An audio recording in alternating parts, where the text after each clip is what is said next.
ನಮಸ್ಕಾರ, ನಾನ್ Mister Brainophile. Model question paper solve ಮಾಡ್ತೀನಿ ನಾನು. Model question paper 1 maths solution. ಯಾರಿಗೆ? 12th ಸೆಕೆಂಡ್ ಪಿ ಸಿ ಅವರಿಗೆ. ಇದು 3-4 ದಿನ ಹಿಂದೆ ಅಫಿಷಿಯಲ್ ಆಗಿಬಿಟ್ರು ಪಿ ಯು ಬೋರ್ಡ್ ಇಂದ. ಓಕೆ, ಸಾಲ್ವ್ ಮಾಡ್ತೀನಿ. ಇದರಲ್ಲಿ ಫಸ್ಟ್ ಪಾರ್ಟ್ ಎ ಮಾಡ್ತೀನಿ. ಅದರಲ್ಲಿ 10 ಕ್ವಶನ್ಸ್ ಇರುತ್ತೆ. 10 ಕ್ವಶನ್ಸ್ಗೂ ಒಂದೊಂದು ಮಾರ್ಕ್, ಅಂದ್ರೆ ಟೋಟಲ್ 10 ಮಾರ್ಕ್. ಟೋಟಲ್ 10 ಮಾರ್ಕ್ ಬರುತ್ತೆ ಪಾರ್ಟ್ ಎ ಇಂದ. ಓಕೆ, ಇದರಲ್ಲಿ ಸ್ಪೆಷಾಲಿಟಿ ಏನಂದ್ರೆ ಬೇರೆದು ಕಂಪೇರ್ ಮಾಡಿದ್ರೆ ಪಾರ್ಟ್ ಎ ಅಲ್ಲಿ ಆಪ್ಷನ್ಸ್ ಇರೋಲ್ಲ. 10 ಕ್ವಶನ್ 10 ಬರೀಲೇಬೇಕು. ಅದರಲ್ಲಿ ಎನಿ 5 ಎನಿ 6 ಆ ತರ ಕೊಟ್ಟಿರ್ತಾರೆ. ಬೇರೆ part B, part C, part D ಅಲ್ಲಿ. ಪಾರ್ಟ್ ಎ ಅಂತೂ ಪಕ್ಕ ಆಗಿರ್ಬೇಕು. ನಿಮ್ ಸೆಂಟಮ್ ಟಾರ್ಗೆಟ್ ಮಾಡ್ತಿದ್ದೀರಾ ಅಂದ್ರೆ ಪಾರ್ಟ್ ಎ ನಿಮ್ ಮಿಸ್ ಮಾಡಕ್ ಆಗೋದೇ ಇಲ್ಲ, ಯಾಕಂದ್ರೆ 10 ಬರೀಲೇಬೇಕು. ಓಕೆ, ಇದು ಈ ವರ್ಷದ ಇದು ರಿಡ್ಯೂಸಸ್ 2021 ಅಂತ ಬರ್ತೀನಿ. ಎಕ್ಸಾಮ್ ಯಾವಾಗ? ಮಾರ್ಚ್ ಅಲ್ಲ, ಮೇ 2nd ವೀಕ್ ಇರುತ್ತೆ ಅಂತ ರಿಪೋರ್ಟ್ಸ್ ಹೇಳ್ತಾ ಇದೆ. ನೋಡ್ಬೇಕು ಯಾವಾಗ ಮಾಡ್ತಾರಂತ. 100 ಮಾರ್ಕ್ಸ್ ಏನೇ ಇರುತ್ತೆ. ಸೊ ನೋ ಟೆನ್ಷನ್, ನಾನು ಸಾಲ್ವ್ ಮಾಡ್ತೀನಿ. ಪ್ರತಿ ಪಾರ್ಟ್ ಡಿ ತನಕ ಸಾಲ್ವ್ ಮಾಡ್ತೀನಿ. ಪಾರ್ಟ್ ಡಿ ಇ ಏನೋ ಇದೆ, ಫುಲ್ ಸಾಲ್ವ್ ಮಾಡ್ತೀನಿ. 100 ಮಾರ್ಕ್ಸ್ ಸಾಲ್ವ್ ಮಾಡ್ತೀನಿ. 2 ಮಾಡಲ್ ಕ್ವಶನ್ ಪೇಪರ್ ಇದೆ. ಈ ಮಾಡಲ್ ಕ್ವಶನ್ ಪೇಪರ್ 1 ನಿಮ್ಗೆ ಇಷ್ಟ ಆದ್ರೆ ಶೇರ್ ಮಾಡಿ, ಸಬ್ಸ್ಕ್ರೈಬ್ ಮಾಡಿ. ಮಾಡಲ್ ಕ್ವಶನ್ ಪೇಪರ್ 2ಗೆ ಕಮೆಂಟ್ ಮಾಡಿ, ಮಾಡ್ಬೇಕಾ ಬೇಡವಾ ಅಂತ. ನನ್ನ ಎಕ್ಸ್ಪ್ಲನೇಷನ್ ಇಷ್ಟ ಆದ್ರೆ ಶುರು ಮಾಡ್ತೀನಿ. ಓಕೆ, ಕ್ವಶನ್ ನಂಬರ್ 1 ಸಾಲ್ವ್ ಮಾಡ್ತೀನಿ ಪಾರ್ಟ್ ಎ ಅಲ್ಲಿ. Question number 1, define and unity relation ಅಂತ ಕೇಳಿದ್ದಾರೆ. ಈ ಕ್ವಶನ್ ನಮಗೆ ಫಸ್ಟ್ ಚಾಪ್ಟರ್ ಇಂದಾನೇ ಕೇಳಿದ್ದಾರೆ. ರಿಲೇಷನ್ ಅಂಡ್ ಫಂಕ್ಷನ್ ಚಾಪ್ಟರ್ ಇಂದ ಕೇಳಿದ್ದಾರೆ. ತುಂಬಾ ಈಸಿ ಚಾಪ್ಟರ್ ಇದು, ಮಾರ್ಕ್ಸ್ ಗೆ ತುಂಬಾ ಹೆಲ್ಪ್ ಮಾಡುತ್ತೆ. ಈಗ ಡೆಫಿನೇಷನ್ ಅನ್ನೋ ಕ್ವಶನ್ ಇರುತ್ತಲ್ವಾ, ಡಿಫೈನ್ ಮಾಡಕ್ಕೆ, ಇದು ಕೆಲವ್ರಿಗೆ ಇಷ್ಟ ಆಗುತ್ತೆ, ಕೆಲವ್ರಿಗೆ ಇಷ್ಟ ಆಗಲ್ಲ. ಕೆಲವ್ರಿಗೆ ಯಾಕೆ ಇಷ್ಟ ಆಗಲ್ಲ ಅಂದ್ರೆ ಇದ್ರಲ್ಲಿ ಒಂದು ವರ್ಡ್ ಮಿಸ್ ಆದ್ರೂ ಹೋಗ್ಬಿಡುತ್ತೆ. ಮತ್ತೆ ಕೆಲವ್ರಿಗೆ ಯಾಕೆ ಇಷ್ಟ ಆಗುತ್ತೆ ಇದು ಪಾಸ್ ಆಗಿ ಟ್ರೈ ಮಾಡ್ತಾರೆ ನೋಡು, ಅಂತ ಡೆಫಿನೇಷನ್ ಆದ್ರೆ ಈಸಿ. ಓಕೆ, ಅದೇ ಫೈನಲ್ ಎಕ್ಸಾಮ್ ಪೇಪರ್ ಮಾಡೆಲ್ ಅಲ್ವಾ. ಈ first question relation function chapter ಇಂದಾನೆ ಇರುತ್ತೆ. ಓಕೆ, ಇಷ್ಟು ಬರೆದ್ರೆ ನಿಮ್ಗೆ 1 ಮಾರ್ಕ್. ಎಕ್ಸ್ಪ್ಲೈನ್ ಮಾಡ್ತೀನಿ. ಆ ರಿಲೇಷನ್ ಆರ್ ಅನ್ನೋ ಒಂದು ರಿಲೇಷನ್ ಇನ್ನ ಸೆಟ್ ಎ, ಒಂದು ಸೆಟ್ ಎ ಇಂದ ತಾನೇ ರಿಲೇಟ್ ಮಾಡಿರ್ತೀವಿ, ರಿಲೇಷನ್ ತಗೊಂಡಿರ್ತೀವಿ. Set A is called empty relation ಯಾವಾಗ if no element of A is related to any element of A. Confuse ಆಗಿರ್ತೀರಾ, 99% ಕನ್ಫ್ಯೂಸ್ ಆಗಿರ್ತೀರಾ. ಇದು ಟೆಕ್ಸ್ಟ್ ಬುಕ್ ಡೆಫಿನೇಷನ್. ಬೇಕಾದ್ರೆ ಒಂದು ಮೆಥಡ್ ಬರೀಬಹುದು, ಬಟ್ ಅರ್ಥ ಇರಬೇಕು. ಸುಮ್ಮನೆ ಬೈಕ್ ಬಂದಿರ್ಬೇಕು, ಮಾರ್ಕ್ ತೆಗ್ದ್ಬಿಡ್ತಾರ. ಸರಿನಾ? ಒಂದು ಎಕ್ಸಾಂಪಲ್ ತಗೋತೀನಿ. ಇವಾಗ ಸೆಟ್ ಎ ಒಂದು example, A is equal to 1 2 3 ಅಂತ ತಗೊಂಡೆ. ಸೆಟ್ ಎಗೆ 1 2 3 3 ಎಲಿಮೆಂಟ್ 1 2 3 ಅಂತ ತಗೊಂಡೆ. ಮತ್ತೆ ರಿಲೇಷನ್ ಯಾವ ತರ ಡಿಫೈನ್ ಮಾಡ್ತೀನಿ ಅಂದ್ರೆ, 2 ಎಲಿಮೆಂಟ್ x, y ಅಂತ ತಗೊಂಡು ಅದು ರಿಲೇಟ್ ಹೆಂಗ್ ಮಾಡ್ತೀನಿ ಅಂದ್ರೆ x plus y is equal to 8 ಅಂತ ತಗೋತೀನಿ. x plus y is equal to 8. ಇವಾಗ ನೋಡ್ರಪ್ಪ, a ಇಂದ 2 ಎಲಿಮೆಂಟ್ ತೆಗಿ. ಯಾವ್ದಾರ ಎಲಿಮೆಂಟ್ ತೆಗ್ದ್ಬಿಟ್ಟು ಆಡ್ ಮಾಡು, ನಿಮ್ಗೆ ಆನ್ಸರ್ 8 ಬರಲ್ಲ. 3 plus 2 ಮಾಡು, 8 ಬರಲ್ಲ. 3 plus 1 ಮಾಡು, 8 ಬರಲ್ಲ. 2 plus 1 ಮಾಡು, 8 ಬರಲ್ಲ. 2 plus 3 ಮಾಡು, 8 ಬರಲ್ಲ. ಈ ತರ 8 ಬರಲ್ಲ ಅಂತ ಹೇಳ್ತೀವಲ್ಲ, ಅದಕ್ಕೆ ಈ ಸೆಟ್ ಸೆಟ್ ಎ ಇಂದ ತೆಗ್ದಿರೋ ರಿಲೇಷನ್ ಆರ್ ಇದೆಯಲ್ವಾ, ರಿಲೇಷನ್ ಆರ್ ಏನಿಲ್ಲಿ ಇದು x plus y is equal to 8. ಇದಕ್ಕೆ ಯಾವುದೇ ರಿಲೇಟ್ ಆಗಲ್ವಲ್ಲ ಸೆಟ್ ಎ ಇಂದ ತಗೊಂಡ್ರೆ, ಅದಕ್ಕೆ ಇದು ಎಂಪ್ಟಿ ಸೆಟ್. ಆಯ್ತಾ? ಇದು ಎಂಪ್ಟಿ ಸೆಟ್. ಅದಕ್ಕೇನೆ ನೋಡಿ, ಇವಾಗ ನಿಮ್ಗೆ ಅರ್ಥ ಆಗ್ಬೋದು. If no element of A ಯಾವ್ದಾರ ಒಂದು ಎಲಿಮೆಂಟ್ ಎ ಇಂದ ತೆಗೆದಿರೋ element is related to any element of A, ಮತ್ತೆ ಎ ಅದೇ ಎಗೆ ತಾನೆ. ಇವಾಗ ರಿಲೇಷನ್ ಅಂದ್ರೆ ಏನು? ರಿಲೇಷನ್ ಅಂದ್ರೆ ಒಂದು ಎ ಇಂಟು ಎ ಅನ್ನೋ ಕಾರ್ಟಿಷಿಯನ್ ಪ್ರಾಡಕ್ಟ್ ಇರುತ್ತಲ್ವಾ, ಅದ್ರದ್ದು ಸಬ್ಸೆಟ್ ಆಗಿರುತ್ತೆ ರಿಲೇಷನ್. ಇದು ಫಸ್ಟ್ ಪಿ ಸಿ ಅಲ್ಲಿ ಕಲ್ತಿರ್ತೀವಿ. ಕಲ್ತಿಲ್ಲ ಅಂದ್ರೂ ಪರವಾಗಿಲ್ಲ, ಹೇಳ್ತೀನಿ. ಎ ಇಂಟು ಎ ಮಾಡಪ್ಪ ಒಂದು ಸಿಗುತ್ತೆ, ಅದ್ರಲ್ಲಿರೋ ಸಬ್ಸೆಟ್ ಆಗಿರುತ್ತೆ ರಿಲೇಷನ್ ಆರ್ ಅನ್ನೋದು. ಓಕೆನಾ? ಇಲ್ಲಿ ಆರ್ಗೆ ಯಾವುದೇ ಸಿಕ್ಕಿಲ್ಲ, ಆರ್ಗೆ ಯಾವುದೇ ಸಿಕ್ಕಿಲ್ಲ ಅಲ್ವಾ, ಯಾವ್ದು 2 ಆಡ್ ಮಾಡಿ 8 ಬರಲ್ಲ ಅಲ್ವಾ. ಅದಕ್ಕೆ ಆರ್ ಇಸ್ ಈಕ್ವಲ್ ಟು ನಲ್ subset of A into A ಅಂತ. ರಿಲೇಷನ್ ಅನ್ನೋದು ಎ ಇಂಟು ಎ ಸಬ್ಸೆಟ್, ಅದು ಯಾವ್ದು ಕನ್ಫ್ಯೂಷನ್ ಇಲ್ಲ. ಬಟ್ ಇದು ಇದರಲ್ಲಿ ಈ ಕೇಸಲ್ಲಿ ಅದು ಎಂಟಿ ಸೆಟ್ ಆಗಿಲ್ಲ, ಅದನ್ನ ಬರ್ತವ್ರೆ ನೋಡಿ. ಇದು ಇಂಗ್ಲಿಷ್ ಅಲ್ಲಿ ಬರೆಯೋ ಮೆಥಡ್, ಇದು ಮ್ಯಾಥಮೆಟಿಕಲ್ ಡೆಫಿನೇಷನ್. ಇಷ್ಟು ನೋಡಿ, ಇಷ್ಟೇ ಸಿಂಪಲ್ ಆಗಿರುತ್ತೆ ವಿಷಯ. ಇಷ್ಟನ್ನ ನಾವು ಇಷ್ಟು ಬರ್ದೀವಿ. ಅದಾಯ್ತಾ? ಫಸ್ಟ್ ಕ್ವಶನ್ ನಿಮ್ಗೆ ಅರ್ಥ ಆಯ್ತಾ? ನಾನು ಓದಿನಿ. ಸೆಕೆಂಡ್ ಕ್ವಶನ್ ಹೋಗ್ತೀನಿ. ಓಕೆ, ಎರಡನೇ ಕ್ವಶನ್ ಹೋಗ್ತೀನಿ. ಎರಡನೇ ಕ್ವಶನ್ ಡೈರೆಕ್ಟ್ ಕ್ವಶನ್ ಅದು. What is the domain of the function y is equal to sec inverse of x. Okay, ಇದು ಇನ್ವರ್ಸ್ ಟ್ರಿಗ್ನೋಮೆಟ್ರಿಕ್ ಫಂಕ್ಷನ್ ಅಂತ ಇದೆ, ಚಾಪ್ಟರ್ 2. ಕ್ವಶನ್ ನಂಬರ್ 2 ಆ ಚಾಪ್ಟರ್ ಇಂದಾನೆ ಬರುತ್ತೆ. ಟಿಪಿಕಲಿ ಯೂಶುವಲಿ ಡೊಮೈನ್ ಅಥವಾ ರೇಂಜ್ ಕೇಳ್ತಾರೆ ಈ ಫಂಕ್ಷನ್ದು. ಯಾವುದು ಅದೊಂದು ಟೇಬಲ್ ಇದೆ ಆ ಚಾಪ್ಟರ್ ಅಲ್ಲಿ, ಆ ಟೇಬಲ್ ಅಲ್ಲಿ ಇರೋ ಕ್ವಶನ್ ಕೇಳ್ತಾರೆ. ಓಕೆನಾ, 99% ಅದರಿಂದಾನೆ ಕೇಳ್ತಾರೆ. ಈ ತರ 6 ಟ್ರಿಗ್ನೋಮೆಟ್ರಿಕ್ ಫಂಕ್ಷನ್ಸ್ ಇದೆಯಲ್ಲ, ಇನ್ವರ್ಸ್ ಫಂಕ್ಷನ್ಸ್, ಅದು ನೀವು ಕಲ್ತಿರ್ಬೇಕು. ಅದು ಡೊಮೈನ್ ಯಾವುದು, ರೇಂಜ್ ಯಾವ್ದು ಅಂತ. ಇದಕ್ಕೆ ಡೈರೆಕ್ಟ್ ಆನ್ಸರ್, ಅದು ಯೋಚನೆ ಮಾಡೋಕ್ಕೆಲ್ಲ ಏನಿಲ್ಲ, ಅದು ಕಲ್ತಿರ್ಬೇಕು. ಸಪೋಸ್ ನಿಮಗೆ ಗೊತ್ತಿಲ್ಲ, ಮರ್ತೋಯ್ತು ಅಂದ್ರೆ ಅದಕ್ಕಿದೆ, ಅದಕ್ಕೆ ಆನ್ಸರ್ ಬೇಕು ಅಂತಂದ್ರೆ ಕಮೆಂಟ್ ಮಾಡ್ತೀನಿ. ಓಕೆ, ಇದಕ್ಕೆ ಡೈರೆಕ್ಟ್ ಆನ್ಸರ್ ಏನಿಲ್ಲ. ಇದ್ರದ್ದು ಡೊಮೈನ್ ಏನಂದ್ರೆ, ಡೊಮೈನ್ ಅಂತ ಬರೆಯೋದು. ಡೊಮೈನ್ ಏನು? ಡೊಮೈನ್ ಅಂದ್ರೆ x ಗೆ ಯಾವ ವ್ಯಾಲ್ಯೂ ಹಾಕ್ಬೋದು ಅಂತ. ಯಾವ ವ್ಯಾಲ್ಯೂ ಹಾಕ್ಬೋದು? ರಿಯಲ್ ನಂಬರ್ ಸೆಟ್ ಇಂದ, ರಿಯಲ್ ನಂಬರ್ ಸೆಟ್ ಇಂದ 1, -1, 1 ಇದು ರಿಯಲ್ ನಂಬರ್ ಸೆಟ್ ಇಂದ ಈ ಇಂಟರ್ವಲ್ ತೆಗೆದ್ರೆ ಏನ್ ಬರುತ್ತೋ ಅದೇ ಇದ್ರ ಡೊಮೈನ್. ಇದು ಡೈರೆಕ್ಟ್ ಆನ್ಸರ್. ನಿಮ್ಗೆ ಇದ್ರ ಡೀಟೇಲ್ ಎಕ್ಸ್ಪ್ಲನೇಷನ್ ಬೇಕು ಅಂದ್ರೆ ಕಮೆಂಟ್ ಮಾಡಿ, ಮಾಡ್ತೀನಿ ಟೈಮ್. ಓಕೆ, ಇದು ಡೈರೆಕ್ಟ್ ಆನ್ಸರ್. ಮೂರನೇ ಕ್ವಶನ್. ಓಕೆ, ಮೂರನೇ ಪ್ರಶ್ನೆ, if a matrix has 5 elements, what are the possible order it can have? ಈ ತರ ಕ್ವಶನ್ ಬಂದ್ರೆ ಕಣ್ಣು ಮುಚ್ಕೊಂಡು ಏನ್ ಮಾಡ್ಬೇಕಂದ್ರೆ, ಯಾವ ನಂಬರ್ದು ಇಷ್ಟು ಎಲಿಮೆಂಟ್ ಕೇಳಿದಾರೆ ಅಂತ ನೋಡಿ, ಆ ಎಲಿಮೆಂಟ್ ಗೆ ಎಷ್ಟು ಫ್ಯಾಕ್ಟರ್ ಇದೆ ಅಂತ ನೋಡ್ಬೇಕು. 5 ಫ್ಯಾಕ್ಟರ್ಸ್ ಯಾವ್ದು? 1 ಮತ್ತೆ 5 ಅಲ್ವಾ? ಫ್ಯಾಕ್ಟರ್ಸ್ ಅಂದ್ರೆ ಹೆಂಗೆ ಹೇಳೋದು ನಿಮ್ಗೆ, ಮ್ಯೂಸಿಕ್ ಬಂದಿದ್ದೀರಾ, ಫ್ಯಾಕ್ಟರ್ಸ್ ಏನೋ ಗೊತ್ತಿಲ್ಲ ಅಂದ್ರೆ ಸರಿ. 6, ಈ 6 ನಂಬರ್ ಅನ್ನೋದಕ್ಕೆ ಯಾವ ಫ್ಯಾಕ್ಟರ್ಸ್ ಇದೆ ಅಂದ್ರೆ 1, 2, 3, 6. ಇದು 6 ಫ್ಯಾಕ್ಟರ್ಸ್. ಏನಂದ್ರೆ 1 6 1 ಅಲ್ಲಿ ಡಿವೈಡ್ ಆಗುತ್ತೆ, 6 2 ಅಲ್ಲಿ ಡಿವೈಡ್ ಆಗುತ್ತೆ, 6 3 ಅಲ್ಲಿ ಡಿವೈಡ್ ಆಗುತ್ತೆ, 6 6 ಅಲ್ಲಿ ಡಿವೈಡ್ ಆಗುತ್ತೆ. 1 6 6, 2 3 6, 3 2 6, 6 1 6. ಆತರ ಇದನ್ನ ಫ್ಯಾಕ್ಟರ್ಸ್ ಅಂತ ಹೇಳ್ತೀವಿ. ಆತರ 5 ಗೆ 1 ಮತ್ತೆ 5 ಮಾತ್ರ ಇರೋದು, ಅದು ಪ್ರೈಮ್ ನಂಬರ್ ಅಲ್ವಾ, ಅದಕ್ಕೇನೆ ಈ ತರ ಬಂದ್ರೆ ಫ್ಯಾಕ್ಟರ್ಸ್ ನೋಡ್ಬೇಕು, ತಗೋಬೇಕು. 5 ಗೆ 1 ಮತ್ತೆ 5, ಇದನ್ನ 1 ಮತ್ತೆ 5 ಅಂತ ಬರೆಯೋದು. 5 ಮತ್ತೆ 1 ಇದಕ್ಕೆ what are the possible orders it can have ಅಂತ ಕೇಳಿದ್ದಾರೆ. What are the possible orders ಅಂದ್ರೆ ಒಂದು ಅದೇ 1 into 5 and 5 into 1. ಇದು ಇದಕ್ಕೆ ಆನ್ಸರ್.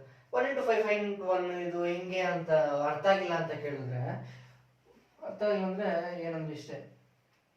ಇವಾಗ ಒಂದು 5 ಎಲಿಮೆಂಟ್ ಯಾವ ತಗೊಳ್ಳೋಣ ಅಂದ್ರೆ A B C D E ಅಂತ ಇದೆ. ಇದನ್ನ ಯಾವ ತರ ಬರಿಬಹುದು ಅಂದ್ರೆ, ಒಂದು ಈ ತರ ಬರಿಬಹುದು, A, B C D E ಅಂತ ಇದೆ. ಈ ತರ ಬರಿಬಹುದಾ? ಇದನ್ನ ನಾವು 1 into 5 ಅಂತ ಆರ್ಡರ್. ಇದು 1 into 5, ಒಂದು ರೋ 5 ಕಾಲಮ್ ಇದೆ ಅಂತ. ಇನ್ನೊಂದು ತರ ಬರಿಬಹುದು ಅಂದ್ರೆ A B C D E ಈ ತರ. ಇಲ್ಲಿ ತರ ಹಾಕ್ಬಾರ್ದು, ಅದು ತಪ್ಪಾಗುತ್ತೆ. ಹಂಗಲ್ಲ, ಹಿಂಗೆ ಹಾಕ್ಬೇಕು. ಎಷ್ಟೇ ಉದ್ದ ಇರಲಿ ಎಷ್ಟೇ ಅಗಲ ಇರಲಿ ಹಿಂಗೆ ಹಾಕ್ಬೇಕು ಬ್ರಾಕೆಟ್. ಇದು 5 into 1 ಅಂತ. 5 into 1, 5 into 1 ಅಂದ್ರೆ 5 ರೋ ಇದೆ, 5 ರೋ ಇದೆ, ಒಂದು ಕಾಲಮ್ ಇದೆ. 5 into 1 ಅಂತ. ಇದು 5 ಪಾಸಿಬಲ್. ಸರಿ, what are the possible orders it can have ಅಂದ್ರೆ 1 into 5 and 5 into 1 ಅಂತ ಸಿಂಪಲ್ ಆಗಿ ಬರೆದ್ರೆ ಆಯ್ತು. ಇಷ್ಟೇ, ಸರಿನಾ? ಮುಂದಿನ ಕ್ವಶನ್.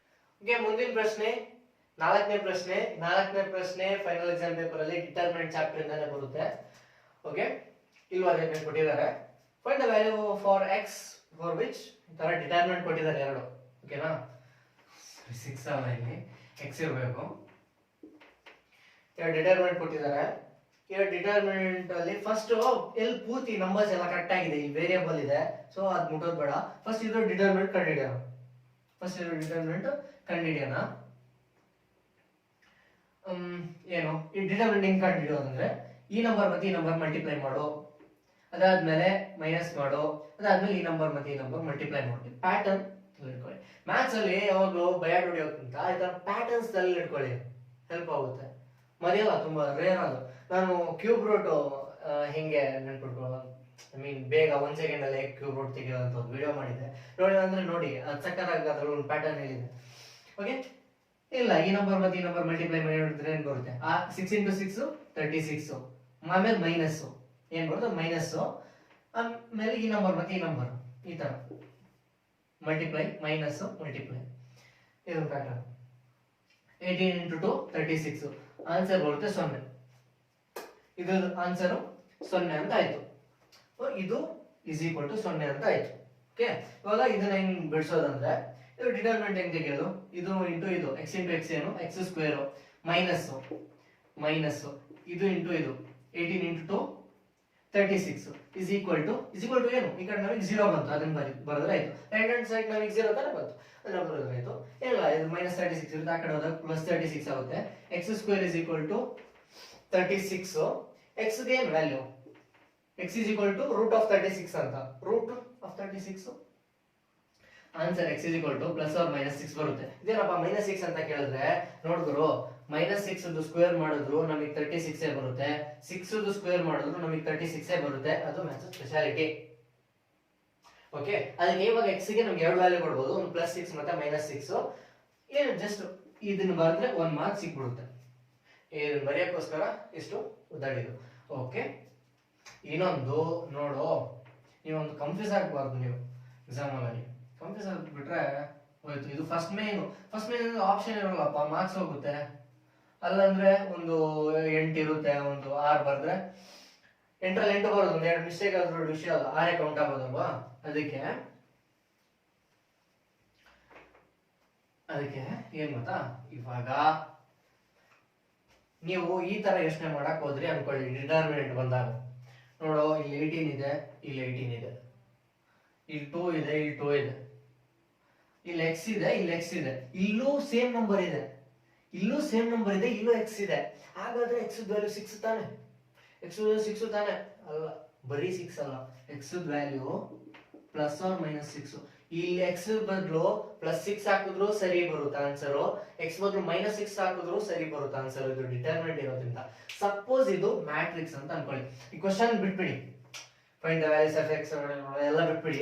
ಜಸ್ಟ್ ಇದು ಡಿಟರ್ಮಿನೆಂಟ್ ಅಂತ ಅನ್ಕೊಳ್ಳಿ, ಸಾರಿ ಮ್ಯಾಟ್ರಿಕ್ಸ್ ಅಂತ ಅನ್ಕೊಳ್ಳಿ. ಮ್ಯಾಟ್ರಿಕ್ಸ್ ಹಿಂಗ್ ತಾನೇ ಇರುತ್ತೆ, 2 into 2 ಮ್ಯಾಟ್ರಿಕ್ಸ್. ಈ ತರ ಮ್ಯಾಟ್ರಿಕ್ಸ್ ಬಂತು ಅಂದ್ರೆ ನೋಡಿ, 18 18 ಇದೆಯಾ? ಇದೆ. 2 2 ಇದೆಯಾ? ಇದೆ. x ಎರಡು ಸೇಮ್ ವೇರಿಯಬಲ್, x ಎರಡು ಸೇಮ್ ನಂಬರ್. ಹಾಗಾದ್ರೆ x ವ್ಯಾಲ್ಯೂ ಕಣ್ಣು ಮುಚ್ಕೊಂಡು 6 ಅಂತ ಬರೀಬಹುದು. ಆಯ್ತಾ? ಇಂಥ ಕ್ವಶನ್ ಒಂದ್ಸರಿ ಬರುತ್ತೆ. ಎಷ್ಟೇ ಕ್ವಶನ್ ಗೊತ್ತಾ? 3ನೇ ಕ್ವಶನ್ ಬರುತ್ತೆ ಒಂದೊಂದ್ಸರಿ. ಸಲ ಬಂದ್ರೆ ಡೈರೆಕ್ಟ್ ಆಗಿ ನೋಡ್ಕೊಂಡು ಬರೆದ್ರೆ ಆಯ್ತು. ಸರಿನಾ? ಮುಂದೆ ಕ್ವಶನ್. ಓಕೆ, 5ನೇ question continuity and differentiability chapter ಇಂದ ಬಂದೈತೆ. ಆ ಚಾಪ್ಟರ್ ಇಂದಾನೆ ಬರುತ್ತೆ ಫಸ್ಟ್ ಕ್ವಶನ್. ಇದರಲ್ಲಿ ಈ ತರನೇ ಇರುತ್ತೆ, ಅದು dy/dx ಕಂಡಿಡಿ ಅಂತ. ಏನಿಲ್ಲ, ಇವಾಗ y is equal to ಇಷ್ಟ ಅಂತ ಕೊಟ್ಟಿದ್ದಾರೆ. ನೀವು ಈ ಡಿಫರೆನ್ಸಿಯೇಷನ್ ಕ್ಯಾಲ್ಕುಲಸ್ ಅಂತ ಹೇಳಿದಾಗ ಭಯ ಪಡೋ ಅವಶ್ಯಕತೆ ಇಲ್ಲ, ತುಂಬಾ ಈಸಿ ಇರುತ್ತೆ. ಸರಿನಾ? y is equal to ಏನಪ್ಪಾ? y is equal to tan root x ಅಂತ ಇದೆ. ಓಕೆ, ಮತ್ತೆ dy/dx ಏನಂತ ಕೇಳಿದ್ದಾರೆ.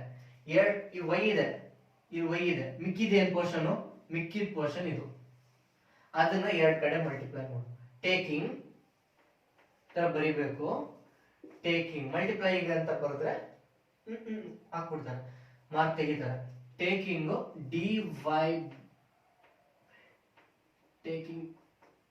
d/dx ಆನ್ ಬೋತ್ ಸೈಡ್ ಅಂತ ಬರ್ದು d/dx ಹಾಕಿದ್ರೆ ಏನಾಗುತ್ತೆ? ಇದು ಟೋಟಲ್ dy/dx ಅಂತ ಆಗುತ್ತೆ. ಇತ್ತಾನೆ ಬೇಕಾಗಿತ್ತು ನಮ್ಗೆ. ಇಲ್ಲಿಗೆ ಇದನ್ನ ಹಾಕಿದ್ರೆ ಏನಪ್ಪ ಆಗುತ್ತೆ? dy/dx ತಾನೇ ಆಗುತ್ತೆ. ಅದನ್ನೇ ಬರ್ದಿದ್ದೀನಿ. ಇದನ್ನ ತೆಗೆದ್ಬಿಟ್ಟು ಇಲ್ಲಿ ಹಾಕಿದ್ರೆ ಏನಾಗುತ್ತೆ? d/dx of tan root x ಅಂತ ಆಗುತ್ತೆ. ಇಷ್ಟು ಗೊತ್ತಾಯ್ತಾ? ಇಷ್ಟು ಕ್ಲಿಯರ್ ಆಯ್ತಾ? ಇಷ್ಟು ಕ್ಲಿಯರ್ ಆದ್ಮೇಲೆ ಇದ್ರದ್ದು ತೆಗೆಯೋದು ಹೆಂಗೆ ಅಂದ್ರೆ, ಫಸ್ಟ್ ಇದು ನಮ್ಗೆ ಡೈರೆಕ್ಟ್ ಆಗಿ tan x ಅಂತ ಇದ್ರೆ ಪರವಾಗಿರ್ಲಿಲ್ಲ. tan ಅದು ಡಿರೈವೇಟಿವ್ ಏನು? tan x ಡಿರೈವೇಟಿವ್ ಏನಂದ್ರೆ 6 square x. tan x derivative ಏನಂದ್ರೆ 6 square x ಡಿರೈವೇಟಿವ್. ಓಕೆ, ಇದು ಫಸ್ಟ್ ಪೀಸ್ ಅಲ್ಲಿ ಕಲ್ತಿದ್ರಿ. ಮತ್ತೆ ಅದೊಂದು ಟೇಬಲ್ ಇದೆ, ಅದು ಕಲೀಲೇಬೇಕು ನೀವು. ಯಾವ ಟೇಬಲ್ ಗೊತ್ತಿಲ್ಲ ಅಂತಂದ್ರೆ ಕಮೆಂಟ್ ಮಾಡಿ, ಪೋಸ್ಟ್ ಮಾಡ್ತೀನಿ. ಓಕೆ, ಈ ತರ ಬಂತು. ಇನ್ನೊಂದು ಇಲ್ಲಿ ಎರಡಿದೆ ಗುರು, ಟ್ಯಾನು ಆಮೇಲೆ ರೂಟ್ ಎಕ್ಸ್ ಅಂತ ಇದೆ. ಟ್ಯಾನ್ ರೂಟ್ ಎಕ್ಸ್ ಇದು ಡೈರೆಕ್ಟ್ ಆಗಿ dy/dx ಆಫ್ ಟ್ಯಾನ್ ಎಕ್ಸ್ ಅಂದ್ರೆ 6² x ಅಂತ ಬಂದ್ಬಿಟ್ಟು ಸುಮ್ಮನೆ ಹೋಗ್ತಾ ಇರ್ಬೋದು. ಬಟ್ ರೂಟ್ ಎಕ್ಸ್ ಅಂತ ಇರೋದು ಸಮಸ್ಯೆ ಆಗುತ್ತೆ. ಇವಾಗ ಚೈನ್ ರೂಲ್ ಅಪ್ಲೈ ಮಾಡ್ಬೇಕಾಗುತ್ತೆ ನಮ್ಗೆ. ಚೈನ್ ರೂಲ್ ಅಂದ್ರೆ ಏನಿಲ್ಲ, ಜಸ್ಟ್ ಫಸ್ಟ್ ಒಳಗಡೆ ಇರೋದು ಡಿರೈವೇಟಿವ್ ತೆಗೆಯೋದು, ಆಮೇಲೆ ಹೊರಗಡೆ ಇರೋದು ತೆಗೆಯೋದು. ಓಕೆ, ಇಲ್ಲಿ ಒಳಗಡೆ ಇರೋ ಮೆಟೀರಿಯಲ್ ಏನಪ್ಪ, root x. Root x derivative ಏನು? ರೂಟ್ ಎಕ್ಸ್ ಡಿರೈವೇಟಿವ್ ಏನಂದ್ರೆ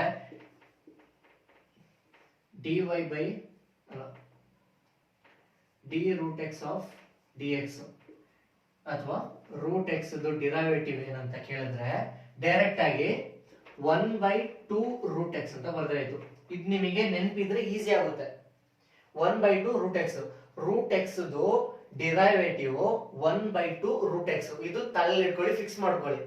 ಓಕೆ, ನಾವಾಗ ಕನ್ಫ್ಯೂಷನ್ ಭಯ ಟೆನ್ಷನ್ ಎಲ್ಲ ಆಗಲ್ಲ. ಟ್ಯಾನ್ ಎಕ್ಸ್ ಏನಪ್ಪ derivative 6² x. Okay, root x derivative ಏನು? 1/2 ರೂಟ್ ಎಕ್ಸ್. ಈ ಎರಡು ಇನ್ಫಾರ್ಮೇಶನ್ ಗೊತ್ತಿದ್ರೆ ಸಾಕು. ಇವಾಗ ಏನ್ ಮಾಡ್ಬೇಕು ಗೊತ್ತಾ, ಚೈನ್ ರೂಲ್ ಯಾವ ತರ ಅಪ್ಲೈ ಮಾಡೋದು ಅಂದ್ರೆ,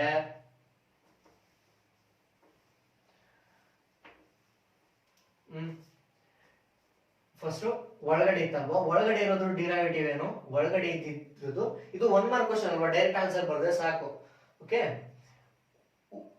ಅದೇ root x derivative tan root x ಅಂತ ಇತ್ತು. ಟ್ಯಾನ್ ರೂಟ್ ಎಕ್ಸ್ ಇದು ಒಳಗಡೆ ಇರೋ ಮೆಟೀರಿಯಲ್ ಅಲ್ವಾ, ಅದಕ್ಕೆ ಟ್ಯಾನ್ ಆಂಗಲ್ ರೂಟ್ ಎಕ್ಸ್ ಅಂತ ಇದೆ. ಫಸ್ಟ್ ರೂಟ್ ಎಕ್ಸ್ ಡಿರೈವೇಟಿವ್ ಏನು ಅಂತ ತಗೋಬೇಕು. Root x derivative 1/2 root x. Okay, ಇದು ನೆನ್ಪಿಟ್ಕೊಳ್ಳಿ. ಇದಕ್ಕೆ ಏನ್ ಮಲ್ಟಿಪ್ಲೈ ಮಾಡ್ಬೇಕು ಗೊತ್ತಾ, ಇದಕ್ಕೆ ಏನ್ ಮಲ್ಟಿಪ್ಲೈ ಮಾಡ್ಬೇಕಂದ್ರೆ ಟ್ಯಾನ್ ರೂಟ್ ಎಕ್ಸ್ ಡಿರೈವೇಟಿವ್ ಏನು ಅಂತ. ಟ್ಯಾನ್ ರೂಟ್ ಎಕ್ಸ್ ಡಿರೈವೇಟಿವ್ ಏನಂದ್ರೆ ಇದು ಒಳಗಡೆ ಇರೋದು ಒಂದ್ಸರಿ ತಗೊಂಡಾಗಿದೆ, ಅದಕ್ಕೆ ಇನ್ನೊಂದ್ಸರಿ ಏನ್ ಮಾಡ್ಬೇಕಂದ್ರೆ ಟ್ಯಾನ್ ಅದೇನು, tan X 6² x. 6² x. But ಇಲ್ಲಿ ಎಕ್ಸ್ ಅಲ್ವಲ್ಲ, ಎಕ್ಸ್ ಬದಲು ರೂಟ್ ಎಕ್ಸ್ ಅಂತ ಇದೆ. ಇದನ್ನ ಬರೆದ್ರೆ ನಿಮಗೆ 1 ಮಾರ್ಕ್. ಇಲ್ಲಿ ಅಗ್ಗಜಗ್ಗಾಟಲ್ಲ ಏನಿಲ್ಲ ಇದರಲ್ಲಿ. ಟ್ಯಾನ್ ರೂಟ್ ಎಕ್ಸ್ ನೋಡ್ಬೋದು, ಇನ್ನೊಂದ್ಸರಿ ಹೇಳ್ತೀನಿ. ಟ್ಯಾನ್ ರೂಟ್ ಎಕ್ಸ್ ಡಿರೈವೇಟಿವ್ ಅಂತ ಕೇಳಿದ್ದಾರೆ. dy/dx with respect to X ಏನಂತ ಕೇಳಿದ್ದಾರೆ. ಮೊದಲು ಇಲ್ಲಿ ಏನಿದೆಯೋ ಇಲ್ಲಿ ರೂಟ್ ಎಕ್ಸ್ ಅಂತ ಇದೆ, ಬರೀ ಎಕ್ಸ್ ಅಂತ ಇದ್ರೆ 6² x ಅಂತ ಬರ್ಬಿಟ್ಟು ಹೋಗ್ಬೇಕು. ರೂಟ್ ಎಕ್ಸ್ ಇದೆ, ಅದಕ್ಕೆ ಫಸ್ಟ್ ರೂಟ್ ಎಕ್ಸ್ ಡಿರೈವೇಟಿವ್ ಅಂತ ಬರೋದು, ಅದು ಇಲ್ಲಿ ಬರ್ಕೋಬೇಕು. ಅದಕ್ಕೆ ಏನ್ ಮಲ್ಟಿಪ್ಲೈ ಮಾಡ್ಬೇಕಂದ್ರೆ ಟ್ಯಾನ್ ರೂಟ್ ಎಕ್ಸ್ ತೆಗಿಬೇಕು. ಆ ಟೈಮ್ ಅಲ್ಲಿ ಏನ್ ಮಾಡ್ಬೇಕಂದ್ರೆ ಇದ್ರದ್ದು ವಿತ್ ರೆಸ್ಪೆಕ್ಟ್ ಟು ಎಕ್ಸ್ ಅಂತಾನೆ ಅನ್ಕೊಂಡು ಸೀದಾ ಇದನ್ನ ಬರಿಬೇಕು. ಟ್ಯಾನ್ ರೂಟ್ ಎಕ್ಸ್ ಏನಂದ್ರೆ 1/2 root x into 6² root x. ಇಷ್ಟು ಕ್ಲಿಯರ್ ಆಯ್ತಾ? ಇಷ್ಟು ಕ್ಲಿಯರ್ ಆಗಿಲ್ಲ ಅಂತಂದ್ರೆ ಕಮೆಂಟ್ ಮಾಡಿ. ಈಗ ಬೇರೆ ಎಕ್ಸ್ಪ್ಲನೇಷನ್ ಕೊಡೋಣ, ಸರಿನಾ? ಟೆನ್ಷನ್ ತಗೋಬೇಡಿ. ಅರ್ಥ ಆಗಿರ್ಬೇಕಲ್ಲ ಇದ್ರಲ್ಲಿ ಏನೈತೆ. ಇದ್ರದ್ದು ಒಂದ್ಸರಿ ಡಿರೈವೇಟಿವ್ ತೆಗಿ, ಇದ್ರದ್ದು ಡಿರೈವೇಟಿವ್ ತೆಗಿ. ನೆಕ್ಸ್ಟ್ ಟೈಮ್ ತೆಗಿಬೇಕಾದ್ರೆ ಇದ್ರ ಒಳಗಡೆ ಏನಿತ್ತು ಅದನ್ನ ಪೂರ್ತಿಯಾಗಿ ಬರಿಬೇಕು ಅಷ್ಟೇ. ಓಕೆನಾ? Next question. ಸರಿ, 6ನೇ ಪ್ರಶ್ನೆ ಇಂಟಿಗ್ರಲ್ ಚಾಪ್ಟರ್ ಇಂದ ಬಂದೈತೆ. 6ನೇ ಪ್ರಶ್ನೆ ಇಂಟಿಗ್ರಲ್ ಚಾಪ್ಟರ್ ಇಂದಾನೆ ಬರುತ್ತೆ. ಈ ತರ ಪ್ರಶ್ನೆನೇ ಬರುತ್ತೆ, ಫೈಂಡ್ ಇದಂತ. ನೋಡೋಕೆ ಸ್ವಲ್ಪ ಕಾಂಪ್ಲೆಕ್ಸ್ ತರ ಅನ್ಸುತ್ತೆ, ಬಟ್ ಇಲ್ಲ, ಮೈಂಡ್ ಅಲ್ಲೇ ಕ್ಯಾಲ್ಕುಲೇಟ್ ಮಾಡ್ಬೋದು. ಮೈಂಡ್ ಅಲ್ಲೇ ಹೇಗೆ ಕ್ಯಾಲ್ಕುಲೇಟ್ ಮಾಡ್ಬೋದು, 10 ಸೆಕೆಂಡ್ ಸಾಲ್ವ್ ಮಾಡೋದು ಮೈಂಡ್ ಅಲ್ಲೇ. ನೀವು ಚುರುಕಿದ್ದೀರಾ ಅಂದ್ರೆ ಇನ್ನೂ ಬೇಗ ಸಾಲ್ವ್ ಮಾಡ್ಬೋದು. ಅದಕ್ಕಿಂತ ಮುಂಚೆ ಸ್ಟೆಪ್ ಬೈ ಸ್ಟೆಪ್ ಏನಿದು ವಿಷಯ, ಯಾರು ಏನ್ ಗೊತ್ತಿಲ್ಲದೆ ಇರೋರಿಗೆ ಹೇಳ್ತೀನಿ. ಏನಿದು ವಿಷಯ ಅಂದ್ರೆ ಇದು ಹೇಗೆ ಸ್ಟೆಪ್ ಬೈ ಸ್ಟೆಪ್ ಹೆಂಗ್ ಸಾಲ್ವ್ ಮಾಡೋದು ಅಂತ ಹೇಳ್ತೀನಿ. ನೀವು 1 ಮಾರ್ಕ್ ಕ್ವಶನ್ ಡೈರೆಕ್ಟ್ ಆನ್ಸರ್ ಬರೋದು ಸಾಕು. ಅದು ಹಿಂಗೆ ಅಂತ ವಿಡಿಯೋ ಕೊನೆಯಲ್ಲಿ ನಿಮ್ಗೆ ಗೊತ್ತಾಗುತ್ತೆ. ನೋಡಿ, ಏನಿಲ್ಲ, ಈ ಇಂಟಿಗ್ರೇಷನ್ಸ್ ಏನಿದೆಯಲ್ಲ ಇದನ್ನು ಒಂದ್ಸರಿ ಇದಕ್ಕೆ ಹಾಕೋದಾಯ್ತು. ಹಿಂಗೆ ಅಂದ್ರೆ ಇಂಟಿಗ್ರೇಷನ್ ಆಫ್ 2x² ಏನಿತ್ತು ಅದನ್ನ ಬರೋದಾಯ್ತು. ಇಂಟಿಗ್ರೇಷನ್ ಪ್ಲಸ್ ಸೈನ್ ಇತ್ತಲ್ವಾ, ಸೊ ಡಿಸ್ಟ್ರಿಬ್ಯೂಟ್ ಮಾಡ್ಬೋದು. ಡಾಟ್ dx ಅಂತ ಇಲ್ಲಿ ಬರ್ಕೊಂಡ್ಬಿಡಿ. dx plus integration of e⁻x dx ಅಂತ ಇಷ್ಟು ಬರ್ದಾಯ್ತಾ? ಇಷ್ಟು ಬರ್ದಾದ್ಮೇಲೆ ಇಲ್ಲಿ 2 ಕಾನ್ಸ್ಟೆಂಟ್ ಅಲ್ವಾ, 2 ಕಾನ್ಸ್ಟೆಂಟ್ ಹೊರಗೆ ತೆಗಿಬಹುದು, ಏನ್ ತೊಂದರೆ ಇಲ್ಲ. 2 ಹೊರಗೆ ತೆಗೆದು integration x² dot dx. Integration of x² dot dx. ಇದು ಮಜಾ ಇದೆ. ಅದಕ್ಕಿಂತ ಮಜಾ ಇದಿದೆ, ಏನಂದ್ರೆ E to the power X ಅನ್ನೋದು ಇದೆಯಲ್ಲ ಸೈಕ್ ನಂಬರ್ ಅದು. E to the power X derivative E to the power X. E to the power X ಇದು antiderivative E to the power X ಬರುತ್ತೆ. I mean E to the power X integral E to the power X ಬರುತ್ತೆ. So ಇದು answer ಏನಂದ್ರೆ E to the power x. ಓಕೆನಾ? ಅದಕ್ಕೆ ಇದು 1 mark question ಇಷ್ಟು ಈಸಿಯಾಗಿ ಇರೋದೇ ಕೊಡ್ತಾರೆ. ಇವಾಗ ವಿಷಯ ಇದ್ದಿರೋದು ಯಾವುದು, X square dot T X integration ಏನು ಅಂತ ಕೇಳಿದ್ರೆ ನಾನು ಜಸ್ಟ್ ಒಂದು ಟ್ರಿಕ್ ಹೇಳ್ಬಿಡ್ತೀನಿ, ಸುಮ್ಮನೆ ಸ್ಟೆಪ್ ಬೈ ಸ್ಟೆಪ್ ಹೋಗಲ್ಲ, ಟ್ರಿಕ್ ಹೇಳ್ತೀನಿ. ಈ ತರ ಬಂದ್ರೆ ಎಕ್ಸ್ ಟು ದ ಪವರ್ ಏನೋ ನಂಬರ್ ಬಂದ್ರೆ ಆ ನಂಬರ್ಗೆ ಇನ್ನೊಂದು ನಂಬರ್ ಆಡ್ ಮಾಡು, ಆ ನಂಬರ್ಗೆ ಏನು ಒಂದು ಆಡ್ ಮಾಡು. 2ಗೆ 1 ಆಡ್ ಮಾಡಿದ್ರೆ ಏನಪ್ಪ ಬರುತ್ತೆ, 3 ಬರುತ್ತೆ. ಆ 3ನ ಇನ್ನೊಂದ್ಸರಿ ಡಿವೈಡ್ ಮಾಡು. 2ಗೆ 1 ಆಡ್ ಮಾಡು, ಏನ್ ಬರುತ್ತೆ, 3 ಬರುತ್ತೆ. ಆ 3ನ ಡಿವೈಡ್ ಮಾಡು. ಇದ್ರದ ಆನ್ಸರ್, ಇದ್ರದ ಆನ್ಸರ್ ಇದು. ಅಷ್ಟು ಈಸಿ. 2 ಮೊದಲೇ ಅಲ್ಲೇ ಇತ್ತು, ಅಲ್ಲೇ ಬರ್ಕೋತೀನಿ, ಹಂಗೆ ಬರ್ಕೋತೀನಿ. ಇದ್ರದ ಆನ್ಸರ್ ಏನಂದ್ರೆ x to the power 3 divided by 3 plus E to the power x. ಆಯ್ತಾ? ಮುಗೀತಾ? ಎಲ್ಲ ಮುಗ್ದಾದ್ಮೇಲೆ ಕೊನೆಗೊಂದು ಕಾನ್ಸ್ಟೆಂಟ್ ಹಾಕ್ಬಿಡು. ಕೊನೆಗೊಂದು ಕಾನ್ಸ್ಟೆಂಟ್ ಹಾಕ್ಬಿಡು. ಇದು ಇಂಡೆಫಿನಿಟ್ ಇಂಟಿಗ್ರಲ್ ಅಲ್ವಾ, ಒಂದು ಆನ್ಸರ್ ಬರುತ್ತೆ, ಕಾನ್ಸ್ಟೆಂಟ್ ಇರುತ್ತೆ, ಅದಕ್ಕೋಸ್ಕರ ಕಾನ್ಸ್ಟೆಂಟ್ ಅಂತ ಬರ್ದ್ಬಿಡು. ಅಷ್ಟೇ, ಇದು ಮುಗೀತು. ಬಟ್ ಅದೇ ನಾನು ಹೇಳೋವಾಗ್ಲೇ ಹೇಳಿದ್ನಲ್ವಾ, ಇದನ್ನ ಹಿಂಗಪ್ಪ 10 ಸೆಕೆಂಡ್ ಹಿಂಗೆ ಮಾಡೋದು ಅಂದ್ರೆ ಇದು 1 ಮಾರ್ಕ್ ಕ್ವಶನ್ ಬೇಕು, ಸಾಲ್ವ್ ಮಾಡ್ಬೇಕಲ್ವಾ. ಸ್ಟೆಪ್ ಬೈ ಸ್ಟೆಪ್ ಮಾಡ್ಕೊಂಡು ಕೂತ್ಕೊಂಡ್ರೆ ಆಗಲ್ಲ ಎಕ್ಸಾಮ್ ಅಲ್ಲಿ. ಜಸ್ಟ್ ಏನ್ ಗೊತ್ತಾ, 2 ಕಾನ್ಸ್ಟೆಂಟ್ ಅಲ್ವಾ, ಬರ್ಕೊ, ಹಂಗೇನೆ ಬರ್ಕೊ. 2 ಕಾನ್ಸ್ಟೆಂಟ್ ಹಂಗೆ ಬರ್ಕೊ. ಎಕ್ಸ್ ಈ ತರ ಬಂದ್ರೆ x to the power 2 3 something ಆ ತರ ಬಂದ್ರೆ ಜಸ್ಟ್ ಏನ್ ನಂಬರ್ ಬಂದಿರುತ್ತೋ ಅದಕ್ಕೆ 1 ಆಡ್ ಮಾಡು. ಏನ್ ನಂಬರ್ ಬಂದಿರುತ್ತೋ ಅದಕ್ಕೆ 1 ಆಡ್ ಮಾಡು. ಆಮೇಲೆ ಏನ್ ನಂಬರ್ ಬಂದಿರುತ್ತೋ ಅದಕ್ಕೆ 1 ಆಡ್ ಮಾಡು. ಆ 1 ಏನ್ ಆನ್ಸರ್ ಬರುತ್ತೋ ಕೊನೆಗೆ ಅದನ್ನ ಡಿವೈಡ್ ಮಾಡು. ಓಕೆನಾ? ಇಲ್ಲ ನಮ್ಗೆ 2 ಇದೆ ಇದು ಪವರ್ ಅಲ್ಲಿ, 2ಗೆ 1 ಆಡ್ ಮಾಡು, 3 ಬರುತ್ತೆ, ಅದನ್ನೇ ಡಿವೈಡ್ ಮಾಡು, 3 ಆಗುತ್ತೆ. ಆಮೇಲೆ E to the power X ಇದ್ದಿದ್ದು ಯೋಚನೆ ಮಾಡಕ್ಕೇನಿಲ್ಲ, E to the power X ಅಂತ ಬರೆದ್ರೆ ಸಾಕು. ಆಯ್ತಾ? ಮುಗೀತಾ? ಅದಾದ್ಮೇಲೆ ಒಂದು ಸಿ ಹಾಕ್ಬಿಡು, ಅಷ್ಟೇ, ಮುಗೀತು. ಇದ್ರಲ್ಲಿ ಯೋಚನೆ ಮಾಡೋದು ಏನ್ ಮಾಡೋದು, 2 ಕಾನ್ಸ್ಟೆಂಟ್ ಹೊರಗೆ ತೆಗಿ. ಈ ತರ ಬಂದ್ರೆ ಏನ್ ಮಾಡೋದು, ಒಂದು ಆಡ್ ಮಾಡು, ಮೇಲೆ ಅದನ್ನ ಕೆಳಗೆ ಡಿವೈಡ್ ಮಾಡು, plus E to the power X, ಅದ್ರದ್ದು E to the power X ಅಂತ ಬರುತ್ತೆ. ಕೊನೆಗೆ ಒಂದು ಸಿ ಆಡ್ ಮಾಡಪ್ಪ, ಮುಗೀತು. ಮುಂದಿನ ಕ್ವಶನ್, 7ನೇ ಕ್ವಶನ್ ವೆಕ್ಟರ್ ಆಲ್ಜಿಬ್ರಾ ಚಾಪ್ಟರ್ ಇಂದ ಬಂದಿದೆ. ಡಿಫೈನ್ ನೆಗೆಟಿವ್ ವೆಕ್ಟರ್ ಅಂತ ಡೆಫಿನೇಷನ್ ಕೇಳಿದ್ದಾರೆ. ಓಕೆ, 7ನೇ ಕ್ವಶನ್ ವೆಕ್ಟರ್ ಇಂದಾನೆ ಬರುತ್ತೆ. Okay, a vector whose magnitude is the same. First ಬರ್ತ್ ತೋರಿಸ್ತೀನಿ, ಆಮೇಲೆ ನೋಡೋಣ. ಇವಾಗ ನೋಡು, ಈ ತರ ಒಂದು ವೆಕ್ಟರ್ ಇದೆ ಅನ್ಕೋ. ಈ ವೆಕ್ಟರ್ ಒಂದು ಮ್ಯಾಗ್ನಿಟ್ಯೂಡ್ ಇದೆ, ಮ್ಯಾಗ್ನಿಟ್ಯೂಡ್ ಎ ಅಂತ ಅನ್ಕೋಣ. ಮ್ಯಾಗ್ನಿಟ್ಯೂಡ್ ಎ ಇದೆ, ಡೈರೆಕ್ಷನ್ ಆ ಕಡೆಗಿದೆ. ಇದು ಪಾಸಿಟಿವ್ ವೆಕ್ಟರ್ ಅಂತ ತಗೊಂಡ್ರೆ ಇದೊಂದು ರೆಫರೆನ್ಸ್ ವೆಕ್ಟರ್. ಓಕೆ, ಇದನ್ನ ರೆಫರೆನ್ಸ್ ಆಗಿ ಇಟ್ಕೊಂಡು ಇದನ್ನ ನಾವು ನೆಗೆಟಿವ್ ವೆಕ್ಟರ್ ಅಂತ ಹೇಳ್ಬೋದು. ಇದನ್ನ ನಾವು ನೆಗೆಟಿವ್ ವೆಕ್ಟರ್ ಅಂತ ಹೇಳ್ಬೋದು. ಇದ್ರದ್ದು ಮ್ಯಾಗ್ನಿಟ್ಯೂಡ್ ಏನೇ, ಬಟ್ ಅದ್ರ ಆಪೋಸಿಟ್, ಎಕ್ಸಾಕ್ಟ್ ಆಪೋಸಿಟ್ ಇದೆಯಲ್ವಾ, ಎಕ್ಸಾಕ್ಟ್ ಆಪೋಸಿಟ್ ಇದೆ, ಇದು ಪ್ಯಾರಲಲ್ ಆಗಿದೆ. ಓಕೆ, ಈ ತರ ಅದು ಆ ಕಡೆಗೆ ಇದೆ ವೆಕ್ಟರ್, ಇದು ಈ ಕಡೆಗೆ ಇದೆ ವೆಕ್ಟರ್. ಇನ್ನೊಂದು ಈ ತರ ಹೇಳ್ಬೋದು, ಇದು ಪಾಸಿಟಿವ್ ವೆಕ್ಟರ್ ಅಂತ ತಗೊಂಡ್ರೆ ಎ ಅದ್ರದ್ದು ಮ್ಯಾಗ್ನಿಟ್ಯೂಡ್, ಇದು ನೆಗೆಟಿವ್ ವೆಕ್ಟರ್ ಅದ್ರದ್ದು ಮ್ಯಾಗ್ನಿಟ್ಯೂಡ್ ಎ, ಮೇಲ್ಗಿದೆ ಕೆಳಗಿದೆ, ಈ ತರ ಆಪೋಸಿಟ್ ಡೈರೆಕ್ಷನ್ ಬಟ್ ಸೇಮ್ ಇದೆ, ಅದು ನೆಗೆಟಿವ್ ವೆಕ್ಟರ್. ಇದು ವಿಷಯ. ಇದನ್ನ ಇಂಗ್ಲಿಷ್ ಅಲ್ಲಿ ಹೆಂಗ್ ಬರೆದವರಂದ್ರೆ, ಆ vector was magnitude is the same, magnitude same, okay, as that of a given vector. ಯಾವ್ದಕ್ಕೆ ಸೇಮ್? ಗಿವನ್ ವೆಕ್ಟರ್ ಗೆ same. Okay, but the direction is opposite of that ಅಂದ್ರೆ ಯಾವುದು, ಕೊಟ್ಟಿರೋ ವೆಕ್ಟರ್ ಗೆ ನಮ್ ನೆಗೆಟಿವ್ ವೆಕ್ಟರ್ ಇದೆಯಲ್ವಾ ಅದು ಆಪೋಸಿಟ್ ಅಂತ is called negative vector. Negative vector ಅಂದ್ರೆ ನೆಗೆಟಿವ್ ಕೆಟ್ಟ ಕೆಲಸ ಮಾಡೋ ಆ ತರ ಒಂದು ವಿಡಿಯೋ ಮಾಡಿದ್ದೆ, ಇದು ಕಣ್ಣು ದೃಷ್ಟಿ ಮೆಸೇಜ್ ಇದು ಎಕ್ಸ್ಪ್ಲೈನ್ ಮಾಡಿದ್ದೆ. ಕಣ್ಣು ದೃಷ್ಟಿ ನೆಗೆಟಿವ್ ಎನರ್ಜಿ ಅಂತ ಹೇಳ್ತಾರಲ್ವಾ, ಅದ್ರ ಬಗ್ಗೆ ಎಕ್ಸ್ಪ್ಲೈನ್ ಮಾಡಿದ್ದೆ. ಸುಮ್ಮನೆ ಏನು ಹೇಳ್ತಾರೆ ನೆಗೆಟಿವ್ ಎನರ್ಜಿ ಹಂಗೆ ಅಂತ, ನೋಡಿ ಸೈಕಾಗಿದೆ ವಿಡಿಯೋ, ಸಖತ್ತಾಗಿ ಮಾಡಿದ್ದೀನಿ. ಮೇಲೆ ಕಾರ್ಡಲ್ಲಿ ಹಾಕಿರ್ತೀನಿ. ಸರಿ, ಮುಂದಿನ ಕ್ವಶನ್ ಹೋಗ್ತೀನಿ. ಓಕೆ, 7ನೇ ಕ್ವಶನ್ 3D ಜಾಮೆಟ್ರಿ ಒಂದು ಚಾಪ್ಟರ್ ಇಂದ ಬಂದಿದೆ, ಆ ಚಾಪ್ಟರ್ ಇಂದಾನೆ ಬರುತ್ತೆ 7ನೇ ಕ್ವಶನ್. ನೋಡಿ, if a line makes, usually ಇದೇ ಕ್ವಶನ್ ಬರುತ್ತೆ, ಈ ತರನೇ ಬರುತ್ತೆ. ಓಕೆನಾ? ಏನು ಡೈರೆಕ್ಷನ್ ಕ್ವಶನ್ ಕಂಡು ಹಿಡಿಯಕ್ಕೆ ನೋಡಿ ಗುರು, ಇವು ಕ್ವಶನ್ ಓದು ಪೂರ್ತಿ, ಓದಿ ಏನ್ ಅರ್ಥ ಆಗುತ್ತೋ ಅದೆಲ್ಲ ನಮ್ಗೆ ಗೊತ್ತಿಲ್ಲ. 3 ಆಂಗಲ್ ಕೊಟ್ಟಿರ್ತಾರೆ, 3 ಆಂಗಲ್ಗೆ ಈ ತರ ಬರಿ ಅಷ್ಟೇ. L is equal to cos alpha. cos alpha ಇದು 1 ಮಾರ್ಕ್ ಕ್ವಶನ್ ಡೈರೆಕ್ಟ್ ಆಗಿ ಹೇಳ್ಬಿಡ್ತೀನಿ ನೋಡಿ. L is equal to cos first ಏನ್ ಆಂಗಲ್ ಕೊಟ್ಟಿರ್ತಾರೆ ಅದನ್ನ ಬರ್ಕೋ. M is equal to cos second angle ಏನ್ ಕೊಟ್ಟಿರ್ತಾರೆ 135 ಡಿಗ್ರಿ ಅದು ಬರ್ಕೋ.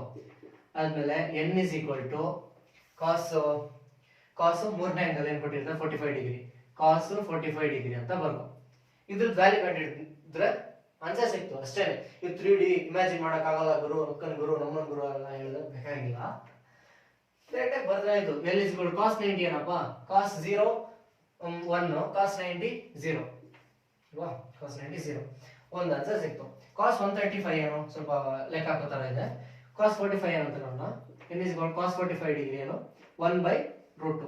ಇದು ಗೊತ್ತಿಲ್ಲದೆ ನಾವು ಸೆಕೆಂಡ್ ಪೀಸ್ ಅಲ್ಲಿ ಕೂತ್ಕೊಂಡಿರ್ತೀರಾ, ಇಲ್ಲೆಲ್ಲ ಗೊತ್ತಿರುತ್ತೆ. ಒಳ್ಳೆ ಹುಡುಗರು ನೀವು, ಒಳ್ಳೆ ಹುಡುಗಿರಿ ನೀವು. ಓಕೆ 135 ಡಿಗ್ರಿ ನಾನು ಹಿಂಗೆ ಲೆಕ್ಕ ಹಾಕೋದಾದ್ರೆ ನನಗೂ ಇದು ಗೊತ್ತಿಲ್ಲ 135 ಡಿಗ್ರಿ ಎಷ್ಟು ಅಂತ. ಇವಾಗ ಹಿಂಗೆ ಲೆಕ್ಕ ಹಾಕೋಬೇಕು. ಇವಾಗ ಈ ತರ ಇರುತ್ತಪ್ಪ, ಇದು 0 ಡಿಗ್ರಿ, ಇದು 90 ಡಿಗ್ರಿ, ಇದು 180 ಡಿಗ್ರಿ, ಇದು 270 ಡಿಗ್ರಿ, ಇದು ಗೊತ್ತು ನಮಗೆ. ಓಕೆ 135 ಡಿಗ್ರಿ ಯಾವ್ದ್ರಲ್ಲಿ ಬರುತ್ತೆ, ಸೆಕೆಂಡ್ ಕ್ವಾಡ್ರೆಂಟ್ ಅಲ್ಲಿ ಬರುತ್ತೆ. ಈ ಎರಡು ನಂಬರ್ ಮಧ್ಯದಲ್ಲಿ ತಾನೇ ಇರುತ್ತೆ. ಇದು ಸೆಕೆಂಡ್ ಕ್ವಾಡ್ರೆಂಟ್, ಇದು ಫಸ್ಟ್ ಕ್ವಾಡ್ರೆಂಟ್, ಇದು ಸೆಕೆಂಡ್ ಕ್ವಾಡ್ರೆಂಟ್, ಥರ್ಡ್ ಕ್ವಾಡ್ರೆಂಟ್, ಇದು ಫೋರ್ತ್ ಕ್ವಾಡ್ರೆಂಟ್. ಇದು ಗೊತ್ತಿರ್ತಿದಲ್ಲ, ಬೇಸಿಕ್ ಅಲ್ವಾ, ಗೊತ್ತಿರಲೇಬೇಕು. ಆಮೇಲೆ 135 ಇದು ಮಧ್ಯದಲ್ಲಿ ಬರುತ್ತೆ. 180ಗೆ 135 ಎಷ್ಟು ಕಡಿಮೆ ಅಂತ ನೋಡ್ತೀನಿ. ಏನಿಲ್ಲ, 180 ಮೈನಸ್ 135 ಮಾಡಿದ್ರೆ ಆನ್ಸರ್ ಬರುತ್ತೆ 45 ಅಲ್ವಾ. ಇದು 45 ಡಿಗ್ರಿ, ಯಾವುದಕ್ಕೆ ಈ ತರ ಇಲ್ಲಿಂದ 45 ಡಿಗ್ರಿ ಅಂತ ಬರೀಬಹುದು. ಇಲ್ಲಿಂದ ಇಲ್ಲಿಗೆ ಟೋಟಲ್ ಇದು 135 ಡಿಗ್ರಿ, ಇಲ್ಲಿಂದ 45 ಡಿಗ್ರಿ. ಸೊ ಸೆಕೆಂಡ್ ಕ್ವಾಡ್ರೆಂಟ್ ಅಲ್ಲಿ ಇದೆ, ಅದು 45 ಡಿಗ್ರಿ ಆಗಿದೆ. cos 45 ಡಿಗ್ರಿ ಏನು, cos 45 degree m is equal to cos 45 degree ಏನು, cos 45 ಡಿಗ್ರಿ 1/√2 ಅಲ್ವಾ. ಸೆಕೆಂಡ್ ಕ್ವಾಡ್ರೆಂಟ್ ಅಲ್ಲಿ cos ವ್ಯಾಲ್ಯೂ ಯಾವಾಗಲೂ ನೆಗೆಟಿವ್ ಆಗಿರುತ್ತೆ, ಅದಕ್ಕೆ -1/2√2 ಅಂತ ಬರೆದ್ರಾಯ್ತು. ಜಾಕಿ ಜಾಕಿ ಜಾಕಿ ಜಾಕಿ ಜಾಕಿ ಜಾಕಿ ಜಾಕಿ ಜಾಕಿ. ಓಕೆ ಅಷ್ಟೇ. ಮುಂದಿನ ಪ್ರಶ್ನೆ, 9ನೇ ಪ್ರಶ್ನೆ ಲೀನಿಯರ್ ಪ್ರೋಗ್ರಾಮಿಂಗ್ ಚಾಪ್ಟರ್ ಇಂದ ಬಂದಿದೆ. ಡೆಫಿನೇಷನ್ ಕೇಳಿದ್ದಾರೆ, ಯಾವುದು, ಡಿಫೈನ್ ಆಪ್ಟಿಕಲ್ ಸೊಲ್ಯೂಷನ್ ಇನ್ ಲೀನಿಯರ್ ಪ್ರೋಗ್ರಾಮಿಂಗ್ ಪ್ರಾಬ್ಲಮ್ ಅಂತ. ಸಿಂಪಲ್ ಆಗಿದೆ ನೋಡಿ. Any point in the feasible region that gives the optimal value. Optimal value ಅಂದ್ರೆ ಮಿನಿಮಮ್ ವ್ಯಾಲ್ಯೂ ಅಥವಾ maximum value of the objective function ಅಂತ ಸಿಕ್ಕಿರುತ್ತಲ್ವಾ. ಒಂದು ಫೀಸಿಬಲ್ ರೀಜನ್ ಸಿಕ್ಕಿರುತ್ತಲ್ವಾ, ರೀಜನ್ ಅಲ್ಲಿ maximum value ಮತ್ತೆ minimum value ಕೊಟ್ಟಿರುತ್ತೆ ನೋಡಿ, ಅದನ್ನ ಆಪ್ಟಿಕಲ್ ಸೊಲ್ಯೂಷನ್ ಅಂತ ಹೇಳ್ತೀವಿ. ಅಷ್ಟೇನೆ, ತಲೆ ಕೆಡಿಸ್ಕೊಳ್ಳೋಕೆ ಏನಿಲ್ಲ ಜಾಸ್ತಿ. ಈ ಚಾಪ್ಟರ್ ಅಲ್ಲಿ ಒಂದು ಕ್ರಾಫ್ಟ್ ಬಿಡ್ಸೋದು ಬರುತ್ತೆ, ಅದ್ರಲ್ಲಿ ಮಾರ್ಕ್ ತೆಗೆದ್ಬಿಡ್ಬೋದು. ಬಟ್ ಇದು ಫಸ್ಟ್ ಮೈನ್ ಅಲ್ವಾ, ಅದು ಐ ಮೀನ್ ಬೇರೆ ಆಪ್ಷನ್ಸ್ ಇಲ್ಲದೆ ಇರೋದ್ರಿಂದ ನೀವು ಚಾಪ್ಟರ್ ಇಂದ 1 ಮಾರ್ಕ್ ಬಂದೇ ಬರುತ್ತೆ, ಕಲಿಯಲೇಬೇಕು. Any point in the feasible region ನೋಡಿ, ಫೀಸಿಬಲ್ ರೀಜನ್ ಯಾವುದೋ ಒಂದು point that gives the optimal value, ಏನು ಮ್ಯಾಕ್ಸಿಮಮ್ ವ್ಯಾಲ್ಯೂ ಅಥವಾ ಮಿನಿಮಮ್ ವ್ಯಾಲ್ಯೂ ಕೊಡೋ ಒಂದು point of the objective function is known as optical solution ಅಂತ ಬರೆದ್ರೆ ಆಯ್ತು. ಸರಿ, ಪಾರ್ಟಿಯಲ್ಲಿ ಕೊನೆ ಕ್ವಶನ್ 10ನೇ ಕ್ವಶನ್. 10ನೇ ಕ್ವಶನ್ ಪ್ರಾಬಬಿಲಿಟಿ ಚಾಪ್ಟರ್ ಇಂದಾನೆ ಬರುತ್ತೆ. ಈ ತರ ಫಾರ್ಮುಲಾ ಟೈಪ್ ಕ್ವಶನ್ ಬರುತ್ತೆ.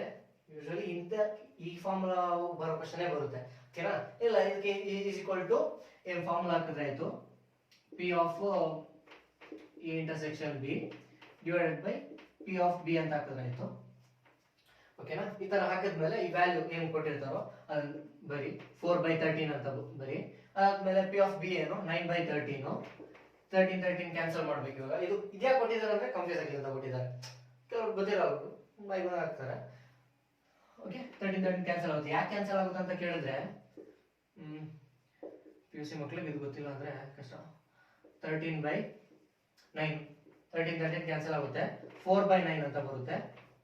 4/9 ನಿಮಗೆ ಬೇಕಾದ ಆನ್ಸರ್ 4/9. 1 ಮಾರ್ಕ್ ಕ್ವಶನ್ ಇರೋ ಆನ್ಸರ್ 4/9 ಅಂತ. ಇದು ನೀವು ಬಾಯಲ್ಲೇ ಲೆಕ್ಕ ಹಾಕ್ಬೋದು, ಇಲ್ಲ ಕ್ಯಾನ್ಸಲ್ ಮಾಡಲ್ಲೇ ಬಾಯಲ್ಲಿ ಲೆಕ್ಕ ಹಾಕ್ಬೋದು. ಓಕೆ, ಪಾರ್ಟಿಗೆ ಮುಗಿಸಿದ್ದೀನಿ. ಪಾರ್ಟಿ ನಿಮ್ಗೆ ಇಷ್ಟ ಆಯ್ತು ಅಂದ್ರೆ, ನಿಮ್ಗೆ ಅರ್ಥ ಆಯ್ತು ಅಂದ್ರೆ, ಇಷ್ಟ ಆಯ್ತು ಅಂತಲ್ಲ ಅರ್ಥ ಆಯ್ತು ಅಂದ್ರೆ ಶೇರ್ ಮಾಡಿ. ನಿಮ್ಮ ವಾಟ್ಸಪ್ ಗ್ರೂಪ್ ಅಲ್ಲಿ, ಐ ಮೀನ್ ಕಾಲೇಜ್ ಗ್ರೂಪ್ ಅಲ್ಲಿ ಇರ್ತದೆ, ಅದೆಲ್ಲ ಶೇರ್ ಮಾಡಿ. ಆಮೇಲೆ ವಾಟ್ಸಪ್ ಸ್ಟೇಟಸ್ ಹಾಕ್ಬಿಡಿ. ಬೇರೆ ಏನು ಅಷ್ಟೇನಿಲ್ಲ, ಸಬ್ಸ್ಕ್ರೈಬ್ ಮಾಡಿ.